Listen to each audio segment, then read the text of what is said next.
people who are still bleeding as an aftermath of losses from this kind of investment, what's the way out? How do they move forward? The question can be answered by any of our resource persons. So the first thing when you have made this kind of loss is to sit down, breathe in, and accept that you have made a loss. And then after you have accepted that, then you can start small again, starting small, starting from the scratch, little by little. And no rush this time. The little money you have left, start saving again until you are able to start from with enough capital. That's just what I want to say. Thank you. Kenny, you have something to say? Yes, so the whole point is that don't give up on yourself. I give an example because there was a time we were doing a business. It's poultry business. We the first year we ventured into it, we ran into big loss.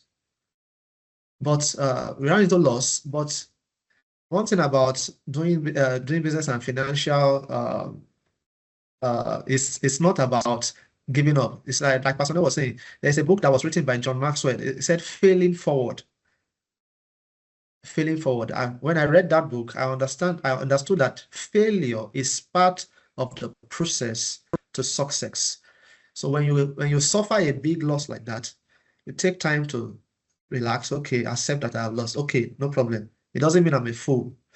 I just have to now re-strategize and forge ahead. Thank you very much, Taye and Kenny, and the operations director for allowing me to speak. Now, I'm speaking from the point of someone that has also been a victim. Now, hear these guys. Upon all I know,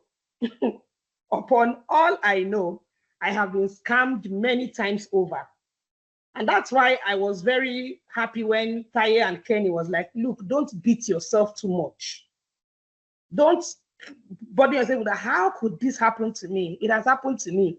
My own wound is still very fresh. The first on the list of the presentation was CBEX. I was affected as well.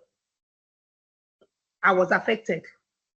And that's because it did not appear as Ponzi when it started. It appeared very real. And some people had done due diligence to investigate. And the promise was not outrageous. Imagine saying they were doing trading with 1% of how much you're putting. That seemed very, very, very conservative.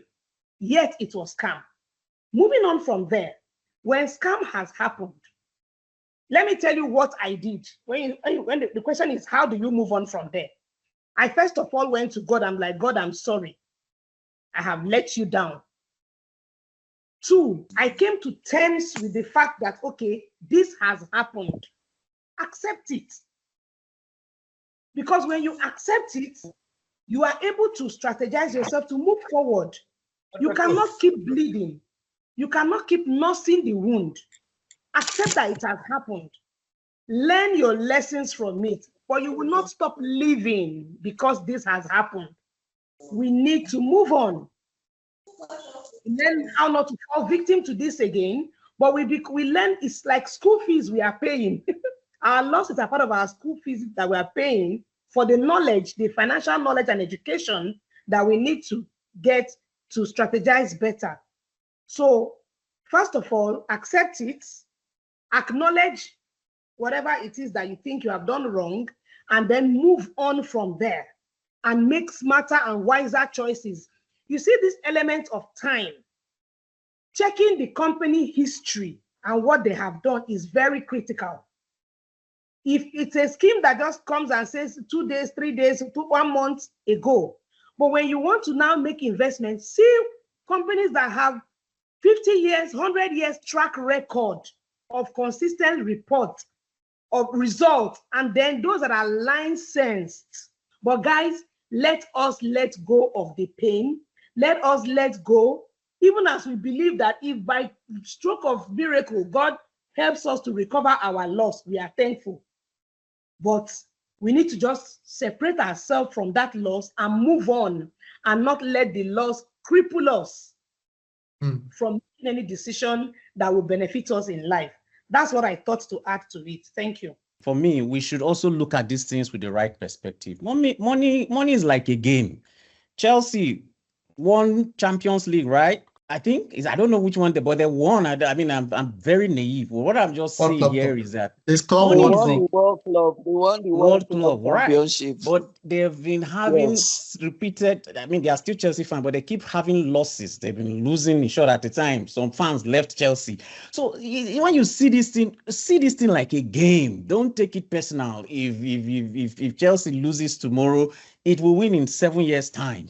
That case was in court for 7 years. Eventually, I retrieved the money back, but it was highly devalued. So it's the game. That's how the game of money is. And you are not immune to it because you are a Christian. You are not going to be given special treatment. The leverage we have is grace. And one of those graces is the peace. The peace that even when you have had all that loss, you are still eating. I was sharing this incident with a friend of mine who was a Muslim. The day he heard the story, he was just staring at me. I said, I lost 24 million. This was like 4 or 5 years ago. He said, and you are like this? I said, how? He said, you are looking normal. He now told me of one chinkini money he lost. Hey, he got sick, and we had to go for medical treatment. All hell let loose. So that is the ace that we have as Christians. That the same thing that happens to them will happen to you, but you have peace. You've left it over. You've dropped it at the cross. You've left it. It's a test of your faith. In short, these losses are part of the thing. God is an opportunity to test our faith. And I'll wrap it up here. If you cannot handle the losses, you cannot handle the gains that is going to come with that investment. I'm sorry.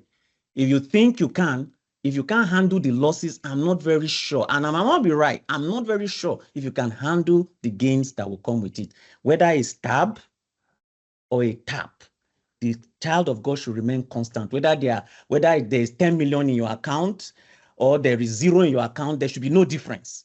That is how we ought to live as Christians. We should not allow money to be fluctuating our emotions up and down. Yes, for the moment, but key thing for me is recover quickly. Don't dwell on it. If you go to the Bible in 1 Samuel 30:1-10, when David came and his wife, his children, everything, Ziklag, you know that among his men, there were those that they couldn't even recover. There were 600 men, 400 cried, wail, just there. But David still, he said, give me the effort. He gave me the effort, and he consulted with God, and he pursued, and he recovered us. Now, when you take the losses too much in, you will not be able to pursue, because when you are supposed to move, you will still be like romancing the losses. So we must learn to recover quickly and move on and move fast. God bless you.